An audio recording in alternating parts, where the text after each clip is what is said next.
दुनिया में सबसे शानदार व्यक्ति जो भी आपको मिलेंगे, आप पाएंगे कि उनका बचपन ऐसा गुजरा कि उनका मूल्य विकसित होने का प्रोसेस ठीक रहा।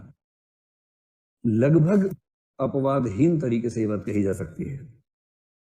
इसलिए एक पॉइंट ये भी आता है कि यदि किसी को बचपन ठीक से नहीं मिला, उसके मूल्य ठीक से विकसित नहीं हुए, इसलिए वो बुरा व्यक्ति बन गया, अपराधी बन गया, और बाद में आपने उसको मार मार के जेल में ठूंस दिया। वो अपराधी इसलिए नहीं बना कि वो ऐसा था, वो इसलिए अपराधी बना कि उसको माँ का प्यार नहीं मिला, परिवार का प्यार नहीं मिला, या एक अच्छे परिवार का साथ नहीं मिला। इसमें उसका कोई दोष नहीं था। तो मूल कारण में वो कहीं नहीं है बेचारा। और एक बहुत रोचक तथ्य यहाँ और देखिए, सीबी मैकफरसन नाम का बड़ा अच्छा चिंतक है, तो बड़ी शानदार एक बात कही, आप समझिए। देखिए, इस क्लास का पर्पस ये भी कि समाज को देखने की निगाह हमारी ठीक हो जाए, है ना। उस मोटी स्थूल निगाह से मत देखिए, समाज की समस्याओं को ठीक से समझें। आपने कभी गौर किया कि ज्यादा अपराध निम्न आय वर्ग के लोग करते हैं? कभी आप अगर गौर करेंगे तो फांसी की सजा पाने वालों में आपको दलितों, मुसलमानों या अल्पसंख्यकों और गरीबों की आबादी कम से कम 90% मिलेगी, 90% से ऊपर मिलेगा, जिन्होंने ऐसे अपराध किए जिसके बदले उनको फांसी मिली या फांसी मिलते मिलते रह गई, मतलब बाद में माफ हो गई अलग बात है, लेकिन मिलते मिलते रह गई। तो आप देखेंगे कि जो अपराध के आंकड़े आप पढ़ते हैं, मैं उनकी बात कर रहा हूं, उसमें जघन्य अपराध, खतरनाक अपराध, हिंसक अपराध, चोरी, डकैती, छेड़खानी, बलात्कार, इन अपराधों में आप पाएंगे कि गरीब, दलित, माइनॉरिटीज का अनुपात हमेशा ज्यादा दिखेगा। इसका मतलब ये रत्ती भर भी नहीं कि वो लोग बुरे होते हैं, इसका ये मतलब नहीं है। इसमें एक फैक्टर तो साफ साफ है कि जो अमीर है वो अपराध करके पैसा खिला के बच जाता है, एक फैक्टर ये भी है। दूसरा, अमीर व्यक्ति को अपराध करने की उतनी जरूरत भी नहीं पड़ती है, उसे वो चीजें आसानी से यूं ही उपलब्ध हैं जिनकी अनुपलब्धता से परेशान होकर गरीब व्यक्ति अपराध करता है, ये फैक्टर भी है। और इसी तरह से कई और फैक्टर्स हैं। अगर आप एक ऐसी जाति में हैं जहां सुविधाएं ज्यादा हैं, पुरुष हैं जहां अधिकार ज्यादा हैं, संसाधन ज्यादा हैं, तो अपराध की जरूरत आमतौर पर आपको वैसे भी कम होनी चाहिए। किसी भी समाज में संसाधन बराबर नहीं बंटते हैं, कुछ समुदाय, कुछ वर्ग संसाधनों के मामले में फायदे में होते हैं, उनको अपराध की बहुत जरूरत नहीं पड़ती, क्योंकि शासन, कानून, उन सब में उनकी पहुंच ज्यादा होती है, पैसे की वजह से या रसूख की वजह से वो लोग फंस जाते हैं। लेकिन इसका दूसरा पक्ष भी है। एक तो ये है कानून खेलने वाला पक्ष, एक दूसरा पक्ष भी है जो सीबी मैकफरसन ने समझाया अच्छे तरीके से। उसने कहा सोच के देखिए, जैसे अगर आप सब जिस परिवार से होंगे वो मध्य वर्ग या उच्च मध्य वर्ग का होगा, कुछ बच्चे उच्च वर्ग के होंगे जिनके घर में संसाधन ज्यादा होंगे।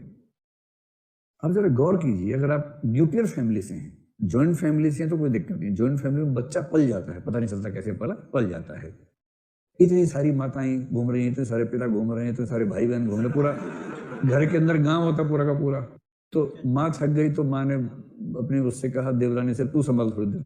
उसने कहा, जा बेटा यहाँ, लल्ला यहाँ आ जा। फिर लल्ला वहां खेल रहा है आराम से, और ऐसे करते करते मैनेज हो जाता है किसी तरह से। न्यूक्लियर फैमिली में छक्के छूट जाते हैं पेरेंट्स के, क्योंकि दोनों काम करते हैं, नौकरी करते हैं, एक बच्चा है, और बच्चे का सोने का टाइम कभी वो नहीं होता जो माँ बाप का होता है, रात भर जगाता है उनको। फिर वो आंख मलते हुए ऑफिस जाते हैं अपने, दिन भर दुखी रहते हैं, पछताते हैं कि ये बच्चा क्यों इस दुनिया में आया। अब तो ये इसमें इरिवर्सिबल मामला है, ये तो हो नहीं सकता कि रिवर्स हो, बस अब तो आ गया तो आ गया। तो बड़ा कष्ट होता है कैसे मैनेज करें।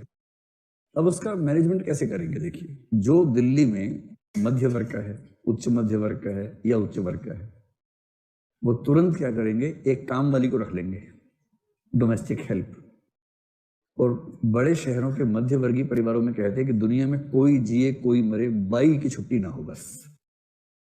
काम वाली बाई पति से ज्यादा प्रिय मानी जाती है पत्नियों को, कि पति 2-4 दिन चला जाए, कहीं मर जाए कोई, लेकिन वो अगर वो नहीं आई घर में तो उस स्त्री की हालत खराब हो जाती है, काम सारा उसके सिर पे आता है।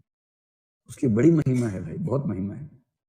अब इसका दूसरा पक्ष गौर कीजिए, जो घर में काम करने वाली महिलाएं हैं उनकी उम्र भी आमतौर पर 20, 25, 30 के बीच में ही होती है।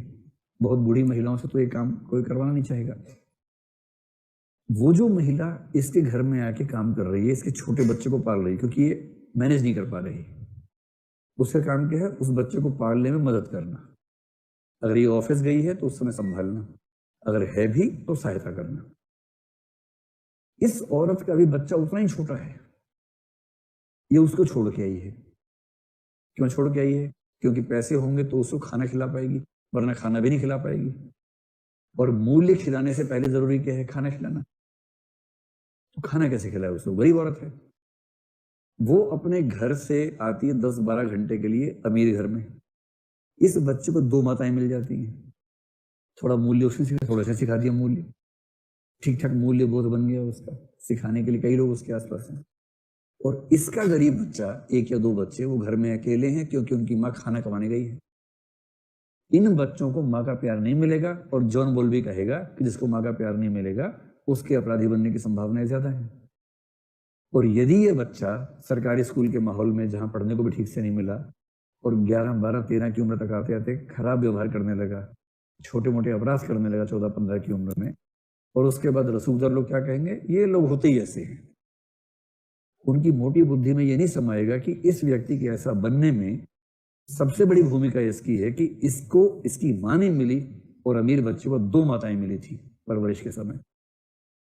ये बात जिस व्यक्ति ने सिखाई वो सीबी मैकफरसन है, और उसने कहा कि अपना विकास करने की शक्ति खत्म हो जाती है गरीब वर्ग की, क्योंकि अमीर वर्ग उनसे उनका परिवार भी छीन लेता है और अपने विकास में उनके परिवार को भी झोंक देता है। तो जब कभी आप सुने कि जघन्य अपराधों में गरीबों की, दलितों की, अल्पसंख्यकों की भागीदारी ज्यादा है, इसकी वजह समझिए। ये मामला बाई चॉइस नहीं होता है, इसके पीछे की परिस्थितियां कैसे काम करती हैं, समाज को समझने के लिए बहुत जरूरी। तो खैर, प्रभाव सर्वाधिक है, और आप कह सकते हैं कि जीवन भर ये प्रभाव, मतलब मोटी सी बात है कि जो मूल्य 6 साल तक बन गए, लगभग पूरा जीवन व्यक्तित्व वैसा ही रहता है। उसमें छोटे मोटे चेंजेस आए तो आए, बहुत बड़ा चेंज आने की संभावना नहीं होती है। लिख पाएंगे 150 शब्दों में? अच्छा, ठीक है जी।